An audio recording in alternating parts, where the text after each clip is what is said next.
Not in our name. That is the screams of Afrikaners, the people that are calling themselves Afrikaners in this country. The white citizens of South Africa, Afrikaans people, speaking people, sorry, they are screaming up high saying, not in our name, up to Donald Trump. And I get it, they left this country. They left this country saying there's a genocide. They're being killed systematically. Their land is being taken away from them and all that. So Trump had to embarrass Ramaphosa in the White House, had to make a mockery of our president and whatever is happening, playing videos of Julius Malema chanting, kill the boy, kill the farmer and all that nonsense. And there was nothing like that. Now, the very people who went out in the US to go scream in high heaven that there is genocide here, now they're backtracking saying, no. We never said there was ever a genocide.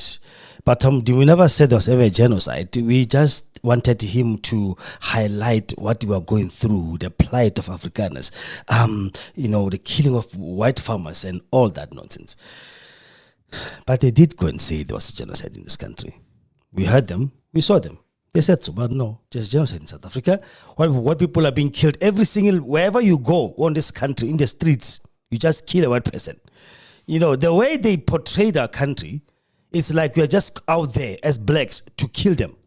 We are killing them every single day. That's what they said. So now, the chickens are coming home to roost. Now, Trump is using his own racist nonsense. And now they don't want to be part because now they're becoming a pariah of the whole world because you are playing victim to the very people you brutalized for years.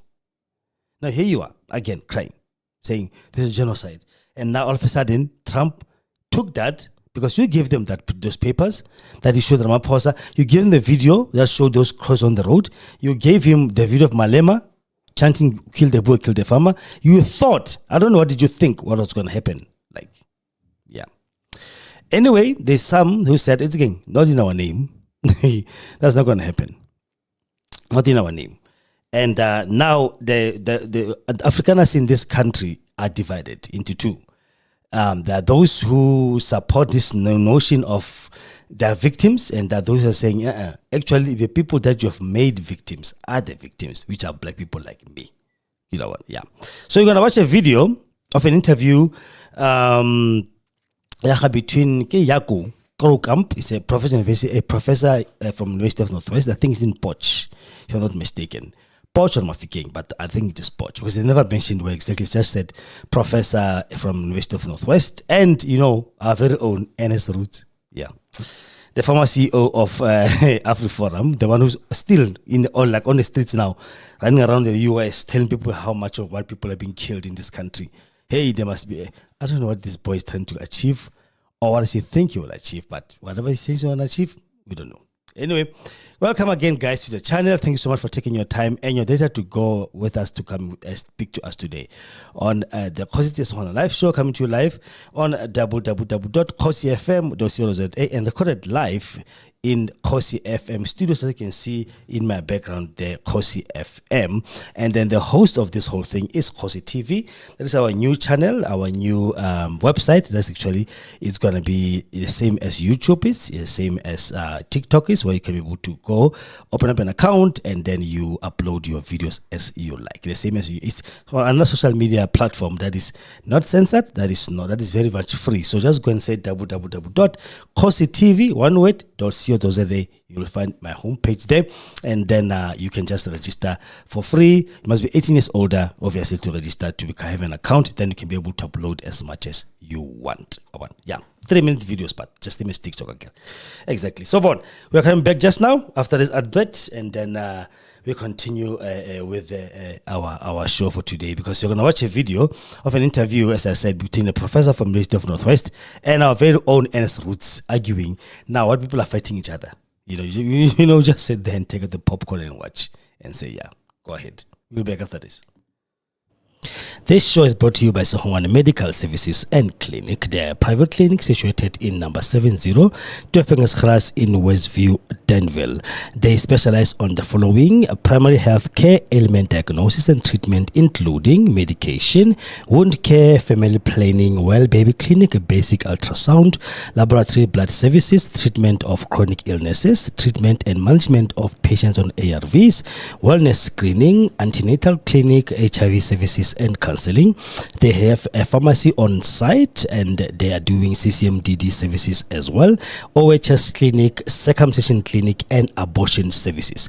Their cell phone number is 064 548 7176 or 071 422 8576. Again, the address is 70 Kgosi in Westview, Pretoria West in Danville. Cell phone number again is 064 548 7176 or 071 422 8576. All right, that is our sponsor for today, Segongane Medical Services and Clinic. Don't take any medical aid, but Fela Cash, which is 350 consultation and the medicine is separate, and the service is very good. It's a private clinic, so go please Machagele and then get a very best service that you can ever dream of in the side of the city, the west side of the city. All right, like I said, today we're going to be discussing this thing, NS Roots. It was an interview done by, okay, I'll check the channel, right? It was done by those people, and between Yaku Krokamp and NS Roots, discussing this thing of Afrikaner genocide that they said we are doing to them in this country. Remember, they were all over the place telling us how much of how are we killing them. How are we killing them? So now, all of a sudden, no. It's no longer the case. They never said there was a genocide in South Africa of Afrikaners. They never said so, according to NS Roots. And even AfriForum itself is saying there was never something like that. Hey, they did go to US and complain to Trump. Why did Trump take the word genocide? Elon Musk himself was right. Even Grok, his own AI program, was programmed to push the white genocide that's happening in this country. Steve of Mayor himself has been running and screaming white genocide in this country because it's from them. For the very people that Solidarity and AfriForum, they're also been running out there screaming genocide up until Trump took it on and said, okay, fine, 54 of yours can come, please. And those people are not even farmers. They're not farmers. They're just guys from Brakpan and Benoni, and there was one here from Danville, just next to me. The naivety, like Americans are so naive, it's not even funny, and stupid, to believe whatever a white person is telling them because they think it's the truth. Like somebody just comes, like that picture of those people. There's nothing screams farm, like nothing says farm or farmer. Nothing says farmer or farm on those people's faces. But this guy, or was it the deputy secretary, whatever, of state, who went to speak to these people, who went to see them there, and he's like, some of you are farmers, correct? And they didn't know how to answer. I'm like, oh my God. Like I said, man, I don't know, nativity. Can I say nativity? Is that even an English word? Being naive far too much of the American people is disgusting because they are so naive and so gullible to actually take anything that somebody who looks like them, skin color wise, comes and tells them. But another time when Elon Musk was still powerful in the US, Elon Musk was the man. Elon Musk was there doing his stuff with Trump and influencing the policy of the United States, one or the other. That is why he took all that and just Trump ran with it. Trump gave him the key to the White House, for goodness sakes. The man was high that day with a blue eye. We call it the blue eye in South Africa, which you guys will call the black eye. We say blue eye here. High as a kite on top of that, being given the key to the White House. Remember, that was the last time they were there, and then from there they were fighting each other like nobody's business. But let me not waste time. I digress, actually. Let me not waste time. You guys can watch for yourselves and watch and see what these people are saying. And then, some are saying in that Professor Ukramp is saying, no. Actually, we are not the victims of anything. We're actually victimizing people. We just don't want equality. And as root, yeah, why can't you talk about farm matters, which is like 48 in 3 years? 48 people died in those farms in 3 years' time. All right? In a sense, 4% of that was about white farms. They actually constitute 4% of the whole population crime statistic of this country. 4% of the whole South Africa. That's how much that crime represents. And this stupid nonsense runs and screams and says, no. There's a systematic. There's politicians chanting, "Kill the boy." Yeah, we never said you must go kill people. And then in the video, he actually says something like, the people who have testified under, I don't know which one, under oath. I remember there was an interview between him and Miss Mema Sophie Mukwena and on Piers Morgan.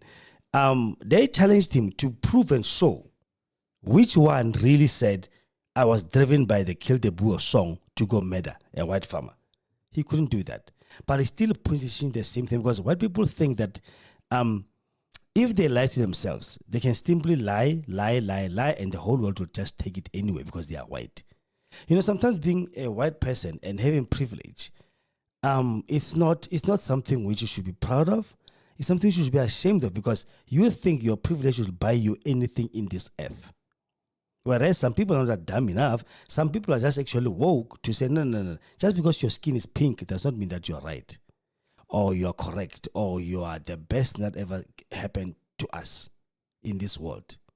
So the man could not prove on Piers Morgan, which people actually did confess to say, yes, we were chanting, "Kill the boy, kill the farmer," when we were killing these people. And the question will be, were you there? A criminal tells you something and you take it as fact. Anyway, let's not waste too much time. You guys better see the video yourself. We're going to take you live there to that interview, and then you guys can be able to see and watch for yourself. Take a listen. Eunice Masson, our correspondent in Cape Town, joins us now to tell us about this open letter. Eunice, you wrote an article on this letter, this open letter by the Afrikaans community. Just take us through exactly what the points were. Yes, so thank you for having me. And as you've mentioned, this group of prominent Afrikaners includes writers, academics, and business leaders. They publicly pushed back against what President Donald Trump claims of so-called white genocide in South Africa. So this group issued an open letter, which is called "Not in Our Name," rejecting Trump's repeated allegations. And the letter was also sent to the U.S. senators, some U.S. senators, to counter what they say is misinformation. So when we briefly look at the open letter, it responds directly to Trump's refugee policy, wanting to prioritize white Afrikaners seeking asylum. Now, in the letter, the authors state that white Afrikaners are not under existential threat, and that by portraying them as victims of racial persecution, not only distorts reality, but also damages relationships built over 30 years since the end of apartheid. They also argue that to elevate white suffering above others reinforces a racialized worldview.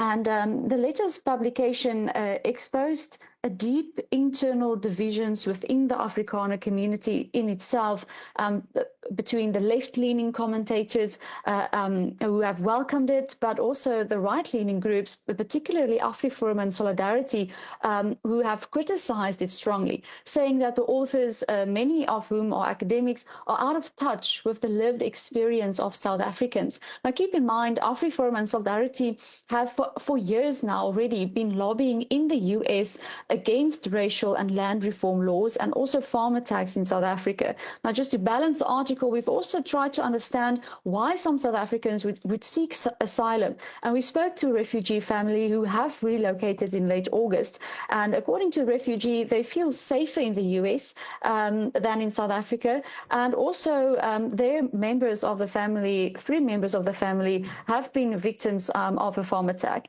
And the refugee also added that they are also financially growing much faster in the US. And lastly, we just have to mention that at this moment, we don't know the exact number of of refugees who have applied. for the status in America. It is understood that by the end of September, there were about 400 in total, but more people can still apply under Trump's refugee resettlement program at this stage. And we're seeing that in the state of Maine, they say that they will be accepting up to 50 Afrikaners at least by the end of the year. Eunice, thank you so much. Let's bring in now into the conversation one of those signatories of the open letter, Piet Krokamp, Associate Professor of Political Studies and International Relations at Northwest University in South Africa, as well as Ernst Roots. You can see him there on the screen. He's the Deputy CEO of the Afrikaner-focused civil rights organization AfriForum, which Eunice was mentioning. Thank you for joining us, gentlemen. We are obviously sitting on two diametrically opposed sides of the same coin here. Pete, I'm going to start with you. What made you feel so strongly to initiate this letter and to bring the signatories forward? Look, I don't have to convince you that we had a atrocious past of racial divisions, racism, institutionalized racism, formalized racism, constitutionalized racism, and to some extent the liberal democratic constitution of 1994 to 1996 liberated us from being the perpetrators of this racist in this racist regime. And since then, it is 10 years, but a very difficult process to build the relationships of trust. And I think we've made significant progress in that regard. So when Donald Trump, and I think it's our argument was that it's part of the Trump regime, the Trump administration, the way that they portray or the way that they understand their own race relationships in America, that they seek to in some other way export that by latching onto Afrikaners in South Africa, and in the process tainting the character of Afrikaners who wish to stay in South Africa, who have decent and qualified relationships with black South Africans and see themselves as Africans primarily, see themselves as South Africans. And we thought that we can't afford that our presence here in South Africa and in Africa are being used or is being used by the Trump regime to in some other way justify his own racial agenda in America, and leaves us as sort of a victim, as if he's prostituting Afrikaners to a certain degree for his own political ends. And we felt that there are enough. In fact, there are a large number of so-called right-wing voices in South Africa that has to be countered. We have to set the record straight that we don't all think like that, and that there is no evidence that that there's a racial genocide in South Africa, and that's the word that Trump has used, and that there's no, our future in this country is not being threatened by the fact that we are white and that the majority of this country, the people, are black. Ernst Roots, you don't agree? Yeah, well, thank you. Let me just do a quick clarification to start with. I know the producers who reached out to me are aware of this, but I'm not with AfriForum anymore. I used to be Deputy CEO at AfriForum. I'm now head of a new think tank called Lex Libertas. So I just want to make that clarification that I don't speak on behalf of AfriForum. But what we see happening in South Africa, and with this particular case, is there are some real tangible issues, there are some real problems, and there are some real debates on how to define these problems. But unfortunately, the response by this list of predominantly academics is in a sense not that unique to South Africa. It's an age-old phenomenon of a certain class of intellectual elites, especially university professors, people who are very senior in the media, and people in the entertainment industry and so forth, who have a very strong ideological slant in a particular direction, and who unfortunately have become very detached from realities on ground level, who seem to have become caught up in their own intellectual and ideological endeavors to such an extent that they are disconnected from what people experience on a daily basis. And so what is really alarming and annoying and frustrating about this is that there are some real tangible issues happening in South Africa. And these people who are now expressing their concern about what they call the narrative are playing into the hands of the ANC, the ruling party in South Africa, who have become a completely destructive force since they took power. And they are, in a sense, by rushing to the defense of those in power, of the political elite, they are allowing the political elite to get away with murder. And unfortunately, it's not just in the figurative sense of the word. But do you think that rushing to the political elite of America is the solution? Do you not both fear, because you have both appeared to Republicans, in your case, Ernst Roots, and also recently Senator Chris Coons, a Democrat, in your case, that was Pete Krokamp. Do you not think that the Americanization of these South African problems is not helpful in itself? And I'm going to start with you, Ernst. Well, one could make that point, but the fact of the matter is that countries are intertwined, economics are intertwined, South Africa and America are trading with each other, and there's this strange perception, and I know people like Professor Krokamp and his colleagues who have signed this letter seem to believe, and they seem to want people to believe, that the American government would not have taken a stance if they were not, as they say, fed with false information. As if the American government is so gullible and don't have access to their own communications and intelligence networks, where some NGO from some other country can just come and provide them with false information, and then they would make certain policy decisions based on that. Firstly, the information provided to the American government is not false. Secondly, the American government has their own capacity to do intelligence and to make their own decisions.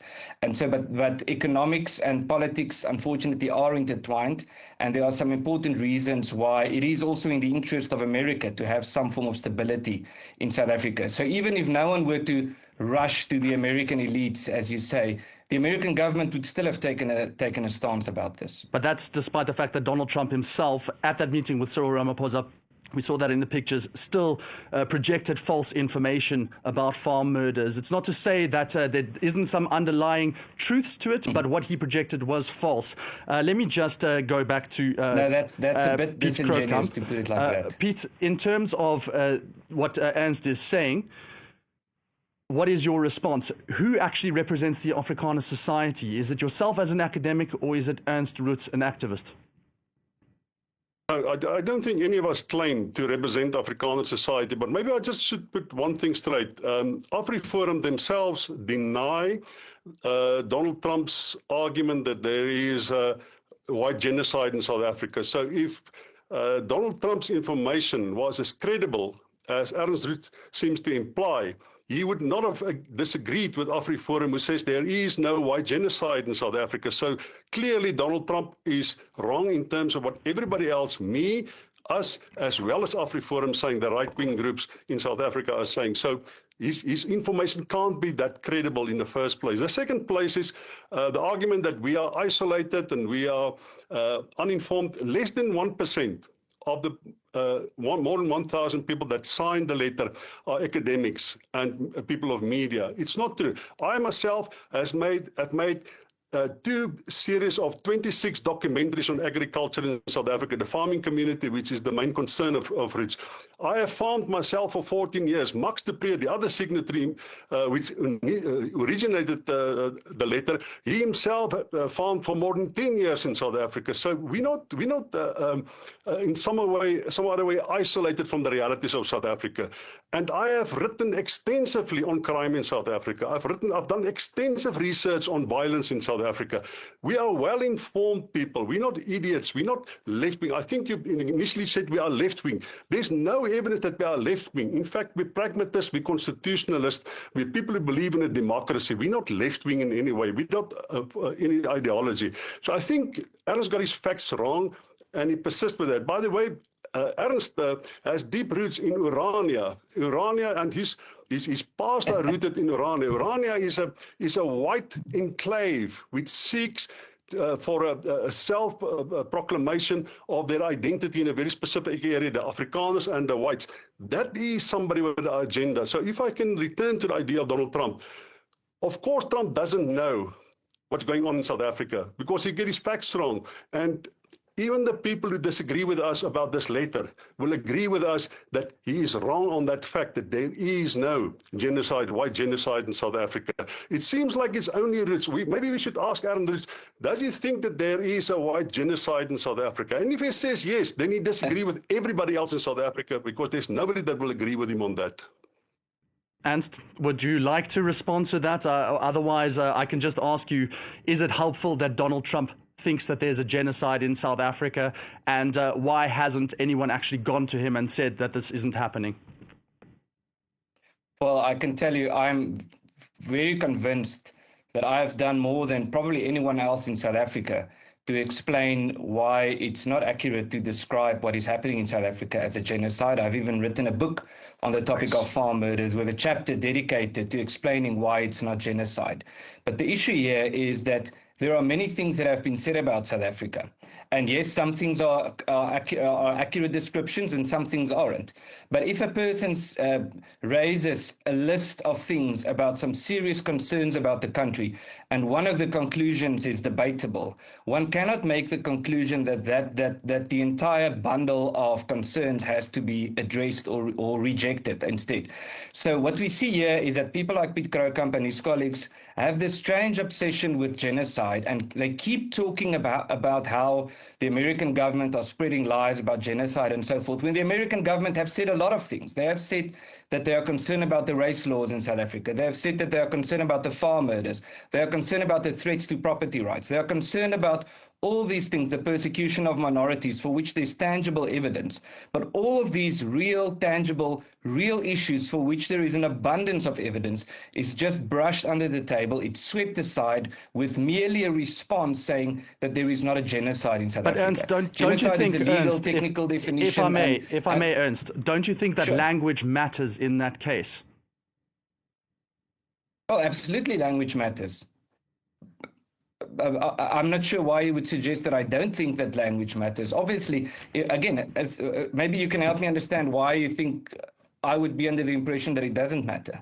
In terms of the US president calling it a genocide, don't you think then that other groups will see that as conflating issues, and then also it means that the actual truth gets lost in the narrative? Well, the American president, Donald Trump, has his way of communicating. And he is a person, it seems, who prefers to communicate by hyperbole or hyperbole. And what I've experienced speaking with American journalists who have come to South Africa, one in particular have said to me, if the American president didn't say there was a genocide, I would not have taken interest in the issue in South Africa. I can see that maybe that's not the correct description of what is happening, but I can see now that there is a very serious crisis in South Africa. But my concern here is that, once again, this discussion is evidence of the same problem. The entire discussion is about whether there's a genocide or not, when there's broad agreement on that question. But why is this discussion not about the ongoing scourge of farm murders? Why is this discussion not about senior politicians, including the former president, chanting, kill the boer, kill the farmer? Why is this discussion not about the highest court in South Africa saying that politicians can continue chanting about the extermination of minorities? Why is this discussion not about the fact that there's more than 140 race laws in South Africa? Why is this discussion not about the fact that the South African government is trying very hard to change the constitution to erode the property rights clause so that they can confiscate private property without compensation? All of these things are happening. Why is this discussion not about the land invasions happening in South Africa? All of these things are just swept under the table, and we have this intellectual or academic debate about the meaning of genocide. We can agree on what the outcome of that discussion is, but there are some real issues that we are not getting to. And so the question is, indeed, why should language be important? It is important because there are some real issues, and these issues should be responded to. But we're not responding to this. These academics who have signed this letter are not responding, and with all due respect, you are not responding to that.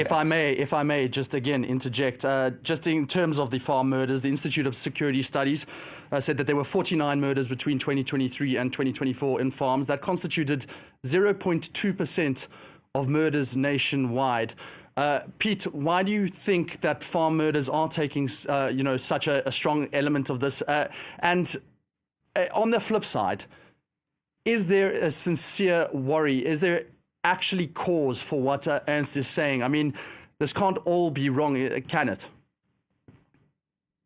Look, I can tell you now that farm murders is a real problem in South Africa. In the same way that the fact that 3 children are being murdered every day is a real problem. 10 women are killed every day. 70 people are killed in South Africa every day. Violence is a real problem. There's extensive research was done, and I myself have done some research on farm murders in South Africa. Extensive research has shown it is part of the organized crime pattern in South Africa, that it's not politically motivated. It doesn't mean that 1 or 2 cases don't have a political background to it. It's not politically motivated. It has got the fact to do with the fact that people are isolated, that they are rural, that there is a perception and a real perception that white farmers are armed, because many of them are armed, and that they have guns and that they have money on the farms. We know the driving forces of farm murders in South Africa. We have a fair understanding. But if you are white and you think that because these farm murders are by and large committed by young black men, and you think it's them against us, and you identify yourself as a separate type of identity that needs to be protected and the privilege of protection, because you think of yourself as more civilized than everybody else, then of course you will think of yourself as a victim, and that you think that you are targeted in a very specific way. And I think that is the mistake that Ernst has made earlier. If he says, the President of the United States says these people, white farmers, are targeted very specifically with the idea of exterminating them as an identity, then that's exactly the perception that's going around. He can't now avoid the fact that he says the Americans knows everything, and when we pointed out that they're wrong and he agrees that they are wrong, now suddenly say we're just playing with words. All these things that he's taken about, we have a fair understanding of the problems of South Africa. We understand what the ANC is doing. We understand the destruction of property, of value, of assets in South Africa. We understand the opportunism. We understand the attack on the Constitution. We understand all these things. We're not naive about these things. All we're saying is the vast majority of the victims of bad governance, of unemployment, of bad policy decisions, of subjective and arbitrary decisions that was made by the ANC as a political party, black South Africans has paid the price for that. White South Africans are 50% more wealthy than they've ever been before. White South Africans occupy 64% of all business chambers in South Africa. They occupy. White South Africans go to the 30% best schools in South Africa. I can go on and on and on. All the statistics points to the privilege of white South Africans. There's no evidence that there's any form, either a genocide or a form of, that there are specific crimes perpetrated against white South Africans. No evidence. Pete, maybe you should tell us, how do we address this privilege? Pete, thank you so much. Sorry, Ernst, I'm going to just ask you one more question to wrap this up. Just a response to that. Is there any proof that farm murders in particular are racially motivated as opposed to all the other crimes that we are seeing across the country? Can you safely say that? Oh, absolutely. So, I mean, you mentioned that there are few farm murders in comparison to the larger murder statistics, but your own media publication has expressed concern about journalists who are being murdered in the execution of their duties. But is that racially motivated? It was counted there were about 87 journalists, but there are hundreds of thousands of journalists. Now, no one is saying that's just a small number. Don't be concerned about journalists who are being murdered. But when farmers are being murdered, I'm just asking, Ernst, is this racially motivated? Because the police minister, Senzon Chunu, back in March, he said that there were 5 black deaths to every 1 white death on farms. Will you dispute that? It's a complex crime phenomenon, and different attacks happen under different circumstances, but there is an abundance of evidence of farm murders being committed with racist and political intent. We see this with perpetrators chanting "kill the boer, kill the farmer," chanting political slogans while murdering their victims or while torturing their victims. In some cases, using the blood of the victims to write political slogans on the walls. We find this with perpetrators who have murdered farmers, who have testified under oath that they did this for political purposes. We have found this with perpetrators who have testified under oath that they have done this for racist motives because they hate white people. And we see this with politicians chanting "kill the boer, kill the farmer," and then murderers going out and chanting "kill the boer, kill the farmer" while they actually attack these people. How can this happen? And then the obvious, glaring fact that there's a political motive, not behind every single case, but behind many of these cases, be rejected so obviously in such a flagrant way. It's very clear that there's a political motive, and this should be addressed. And my concern is why this particular crime phenomenon, it's the only crime phenomenon that I'm aware of, a violent crime phenomenon that is actively encouraged by the government. It's actively encouraged by politicians who chant to their supporters, go out and kill those people. And people keep rushing to the defense of the I'm perpetrators. so sorry, we're going to have to wrap it up blaming there. The victims. Ernst, unfortunately, I would continue this debate much longer. Unfortunately, that is where we have to wrap it up. Ernst Roots coming to us there from South Africa, as well as Piet Krokamp, professor at Northwest University from the same country, talking about Afrikaners and this open letter signed against Donald Trump's policies. Yeah, and we're back. What do you think about that? Yeah, I like this guy, Krkamp. He's the man, actually. Yeah, he's the man. You're going to go to the article, I think. There's an article, I think, on different newspapers in the world from, let me just turn my chair like this so I can be able to see it. There's an article from, this one is in the newspaper, French 24. French 24, your neighbor, this article was published, let me see the date, published on the 16th. Yeah, issued on the 16th of this month. Can you see it there? They say, not in our name, Afrikaners push back against Trump's false white genocide claims in South Africa. Trump did not claim that. Guys, Trump did not claim. Trump was told that there was a genocide in South Africa. So that is why he was all over the place. He never claimed that there was a genocide. He was told like there was a genocide in this country. So in a way, sometimes let's not now try to confuse things and say, Trump never claimed that there was ever a genocide. He never did. He was told that there was a genocide. While the U.S. has announced a special treatment for South Africans seeking asylum, local divisions between left and right-leaning groups in South Africa deepens. There is no left and right in this country. There's no, we're not in the U.S. We don't do left-wing and right-wing politics here. We don't have. We've got like 11, or if I can say more than 20 parties in parliament, contesting elections, but you have like, I don't know what. We've got more than 10 parties in parliament. So there's no left or right in this country. So, yeah. But anyway, in other countries, there's two-party states. Like America's got a Democrat and the Republicans. So they will always be left and right because either you're a Republican or you're a Democrat. But we're not the same in this country, right? Fine, let's go to the article. But a group of prominent Afrikaners has denounced the U.S. They denounced the U.S. President Donald Trump's claim of a white genocide in South Africa and reached out to members of the United States Senate Committee on Foreign Relations. The group, made up of writers, academics, business leaders, and descendants of apartheid-era figures, wrote an open letter titled "Not in My Name" or "In Our Name," rejecting Trump's repeated assertion that West Africans face systematic persecution. Trump did not create this thing. He was told by AfriForum. He was told by Solidarity. Remember, there was... and then I don't know where is this guy. But give me some host, Ronaldo host. He made a video of 4 demands. I've got a video, I think, in my thing. You can just go check it out. Or I'll drop the description below. Then you can be able to... In the description, I'll drop the link below. Where he was so happy that some White House officials have demanded some things from South African government. Like, I don't know what kind of a country are we having in this country here, where random people can just tell us, listen, we demand this. Not even the president of that country, even him, he can't even do that. But this guy was so happy that some people, we don't even know who they are. They might be cleaners of that office. They might be garbage collectors of that office. You don't know, but they were demanding some demands. Imagine, demanding some things from a sovereign country. Whereas you are a staffer, not even a diplomat, not even a president, you are a staffer. You work in the office of the president. You work there, I don't know what, maybe as a secretary, or maybe you work there as, I don't know. But then you say, the White House demands. I was watching, like, wow, my goodness.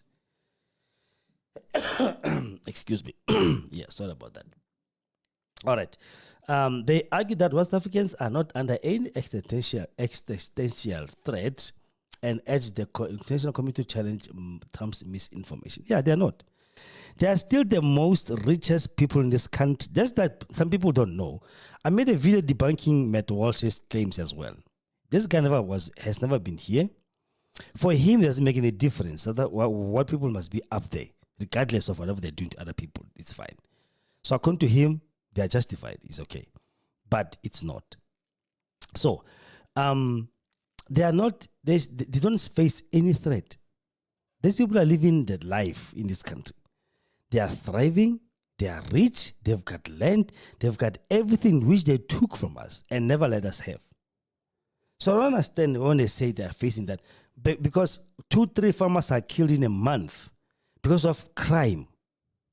Then they say, "Ooh, we're under threat." No, you are not. Him and his roots. Why is he not dead, or his parents, or his family, or any of his family members? Why are they not dead if they are so much under threat? Hey, all right. And political analyst Dr. Pete Kgosi. Sorry, I've been calling him a wrong name. Keep Pete Kgosi, right? One of the main initiators of the letter told France 24 that he has held direct talks with Senator Chris Coons, a Democrat, about Trump's false claims. Okay, Kgosi confirmed that the letter was sent to multiple senators, mainly from the Democratic Party, and said that although they were speaking to the converted, they hoped Democrats' opposition to the refugee policy would help convene the truth to the Senate. All right, so this one, Trump efforts about Trump administration has announced plans for a refugee policy that will cap the country's refugee admission for the 2026 fiscal year at 7.5 and prioritize the white Africans. He can take them. We told him, you can take them, it's fine. Like just take them, take everybody. And let me tell you something. The white people that I've got everything to invest in this country are not going anywhere. Rupert he's not going to go and become a refugee in the US. Get a player. Everybody who is prominent, who is somebody here, will never leave. But those who are poor, who failed to manage their lives, they will go there and cry victim, like we saw with those 49. Those 49 are the poorest of the poor. One of them is from Danville, just here, next door to us, where the studio is. Doesn't have a farm, doesn't stay in the farm. One of them claims that he was a security in the farm or manager of a farm. That's a lie still. He's from Bergpan. One of them. The one who was anti-Semitic, and he was protected by Matt Walsh. Yeah. All right. Only a handful of West Africans appear eager to appear for asylum in the U.S., while public data did not show the full tally of South Africans granted refugee status. Media reports suggest that around 59 white South Africans were resettled in the U.S. in May this year, according to the Afrikaner newspaper report. About 400 West Africans had been granted asylum by the end of September. Let them go. I think there are like 2 million of them. Yeah, we are saying let them go. It's fine. Those people that are living are not intellectuals. Bob Pete Kgosi are the intellectuals. They are the ones in universities and they're actually doing some meaningful thing. Everybody who left this country saying they are under persecution, they are poor. They don't have anything. I want to repeat again. They are not farmers. They don't own any farm. They never worked in a farm. They are born in cities and towns of this country. They know nothing about farming. Believe you me. The ones with farms are in their farms at the moment making money for themselves. Yeah. Meanwhile, Trump continued to promote the narrative of white victimhood. In South Africa last week, he announced that on his social media platform Truth Social that the U.S. will not attend 2025 G20 summit in South Africa on November 22nd to 23rd, as long as these human rights abuses continue. The Afrikaners, people descend from Dutch settlers as well as French and German immigrants, are being killed and slaughtered, and their land and farms taken illegally, farms are illegally confiscated, he wrote. But this guy is dumb, yo. Jesus. Who advises Trump, by the way? That person must be fired. Whoever is really advising Trump, that person must be fired. Really. During a recent conference in Miami, Trump added that South Africa shouldn't be in the G20 anymore because what's happened there is bad. I'm not going to represent our country there. It shouldn't be there. Close quote. Ne? It is against this backdrop that the group of Afrikaners wrote their own open letter to challenge Trump's narrative of white genocide. South Africa's Department of International Relations and Corporations have repeatedly debunked Trump's claims. Now, the open letter that is called Not in Our Name says the open letter initially had 40 signatures but had gathered more than 1,500 in just 1 week. Responding to the report that white South Africans are receiving priority treatment as refugees in the US, the letter stated that has brought our identity into the spotlight in ways that were deeply troubling. We reject the narrative that casts Africans as victims of racial persecution in post-apartheid South Africa, which is a lie, yes. It goes on to say there is that singing out white Afrikaners as victims of multiracialism not only alienates them from their fellow South Africans, but also harms the relationship built since the end of apartheid 30 years ago. Okay, how do you become a victim of a multinationalism? So you want to continue being segregated from people that you mustn't now what? Like I can understand how are they multi-racialism, but we're going to ne? The letter also argues that using race as a basis of special asylum status undermines the principle of refugee protection. To alleviate white suffering above others is to reinforce a racialized worldview that places whiteness at the center and sees white identity as under existential threat. The signatories insist that this did not reflect their values or lived experience in South Africa to call crime in South Africa white genocide. They write is crass and narcissistic. They compared with people lived experience in places like Gaza and Sudan. All right. In the first paragraph, the letter urges South Africans and international observers to observe this distorted narrative and to recognize the dignity of all people, not just those who fit a political agenda. In an open letter, the open letter reignited long-standing ideological divisions in South Africa over race, identity, and representation within the African community. Thank God this letter was written by white people. Now, Matt Walsh won't debunk the letter because it's written by other white people. And I'm sure he won't even try to talk about this. I'm sure. While the letter reflects the sentiment of many South Africans critical of Trump's remarks, it also exposed a growing rift between the country's left and right-leaning groups. So I don't know if you have right-wingers and left-wingers here, but yeah, let's go with it. All right, let me just see how far this thing goes. My goodness, it's long. Yeah, we're going to go through it. So this is, you can just go to Google and just type Not in Our Name. Then you can read the whole letter there. That's an open letter that is showing what's happening about this one. According to Ruth, the division that followed the letter reflects long-standing tensions between the conservative groups and intellectuals who are oblivious to the people's feelings and experience on the ground. Which is that, is he referring to himself, or which people is he referring to?